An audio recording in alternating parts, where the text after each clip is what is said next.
Vande Mataram dear students. हम लोग देख रहे थे हमारा पाठ नंबर 16 चंद्रशेखर वेंकट रमन, जिसके अंदर हमने पाठ का पूरा डिस्क्रिप्शन देख लिया था। आज हम देखने वाले हैं पाठ का अभ्यास यानी एक्सरसाइज। उसके अंदर सबसे पहले दिया गया है शब्द ज्ञान।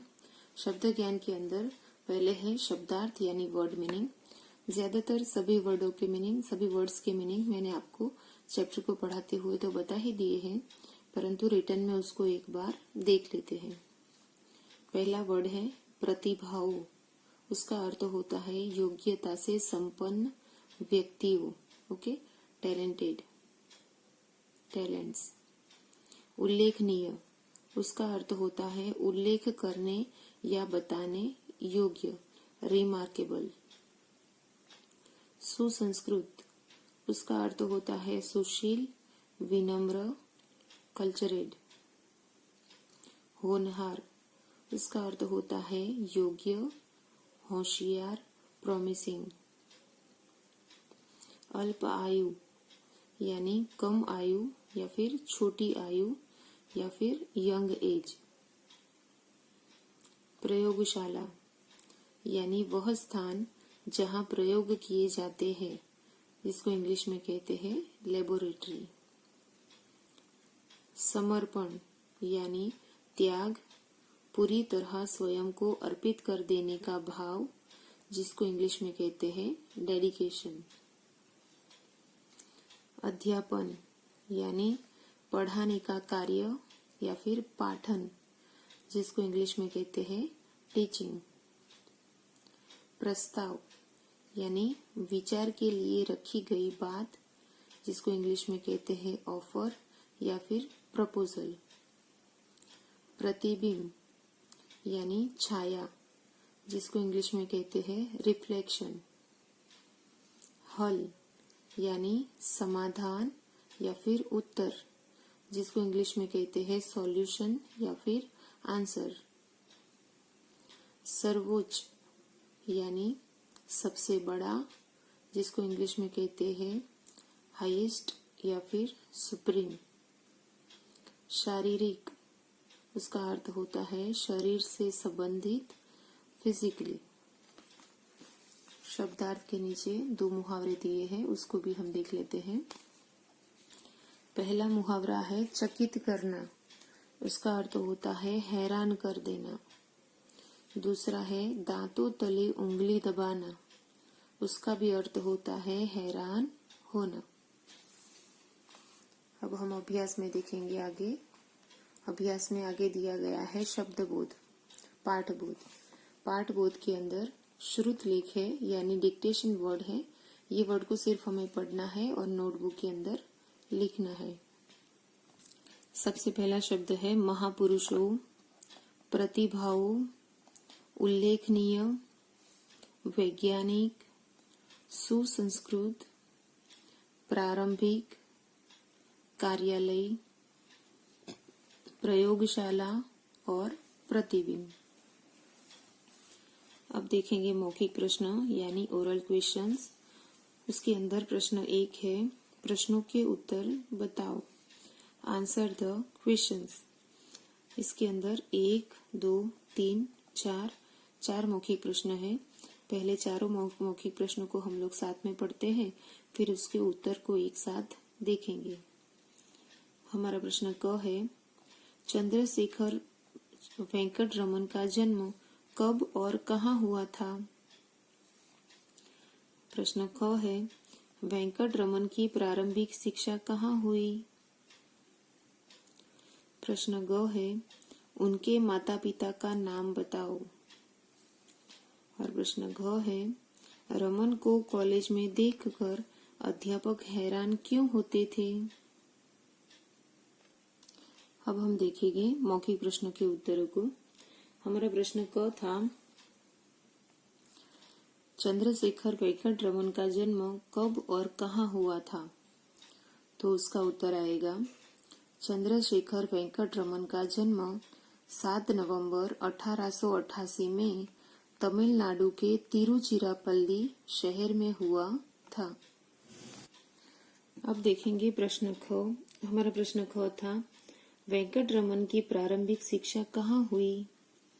तो उसका उत्तर आएगा वेंकटरमन की प्रारंभिक शिक्षा विशाखापट्टनम में हुई। हमारा प्रश्न ग था, उनके माता पिता का नाम बताओ। तो उसका उत्तर आएगा उनके माता पिता का नाम पार्वती अम्माल और चंद्रशेखर अय्यर था। हमारा प्रश्न घ था, रमन को कॉलेज में देखकर अध्यापक हैरान क्यों होते थे? तो क्यों होते थे? क्योंकि वो आयु में बहुत छोटे दिखते थे। तो उसका उत्तर हम ऐसे लिखेंगे, रमन को कॉलेज में देखकर अध्यापक इसलिए हैरान हो जाते थे क्योंकि वे बहुत छोटे थे। अब देखेंगे लिखित प्रश्न। लिखित प्रश्नों के अंदर 1, 2, 3, 4, 5, 6 प्रश्न है। पहले सारे प्रश्नों को एक साथ पढ़ लेते हैं, फिर सभी लिखित प्रश्नों के उत्तर को एक साथ देखेंगे। लिखित प्रश्नों में प्रश्न क है, नौकरी में वेंकटरमन का मन क्यों नहीं लगता था? प्रश्न ख है, वेंकटरमन ने बोर्ड पर किस संस्था के बारे में पढ़ा?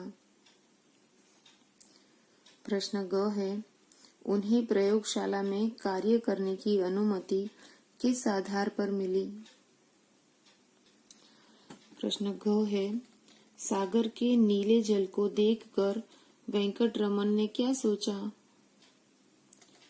प्रश्न ड है, राष्ट्रीय विज्ञान दिवस कब और क्यों मनाया जाता है? और प्रश्न च है, रमन को प्रदान किए गए सम्मानों के बारे में लिखो। अब लिखित प्रश्न के उत्तरों को देखेंगे।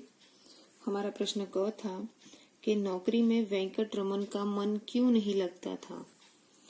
तो उसका उत्तर आएगा, नौकरी में वेंकटरमन का मन इसलिए नहीं लगता था क्योंकि वे वैज्ञानिक बनना चाहते थे।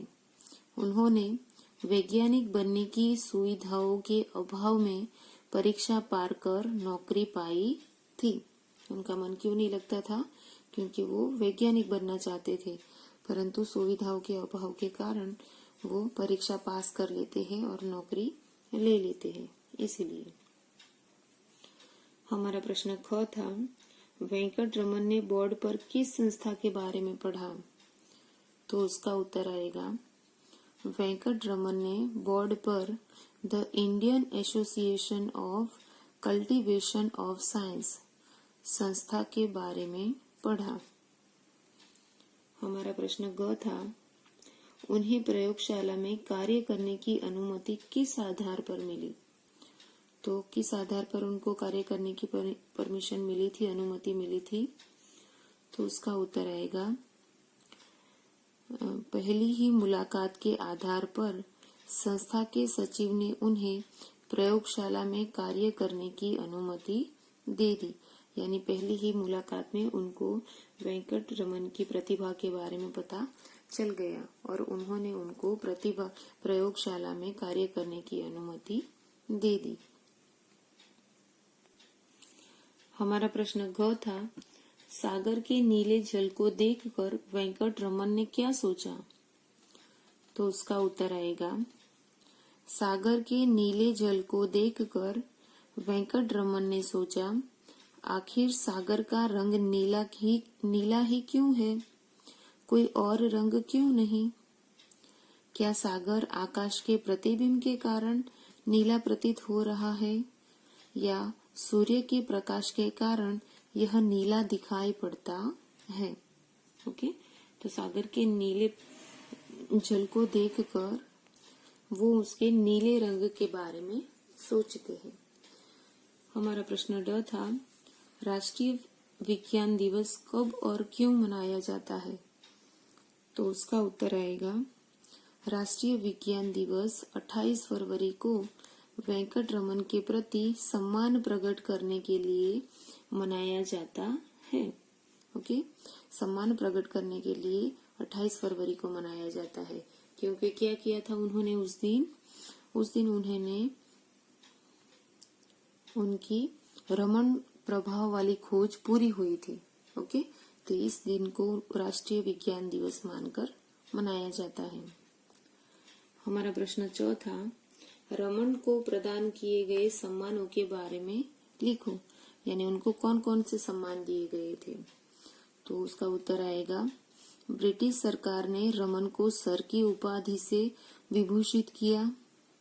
उन्हें 1930 में नोबेल पुरस्कार तथा 1954 में सर्वोच्च सम्मान भारत रत्न से सम्मानित किया गया, यानी उनको नोबेल पुरस्कार मिला है, भारत रत्न मिला है और ब्रिटिश सरकार द्वारा उनको सर की उपाधि से सम्मानित किया गया है। ओके, तो यहाँ पे हम लोग वीडियो को स्टॉप करते हैं। नेक्स्ट वीडियो में हम चैप्टर की अधूरी एक्सरसाइज पूरी करेंगे। Okay, bye students.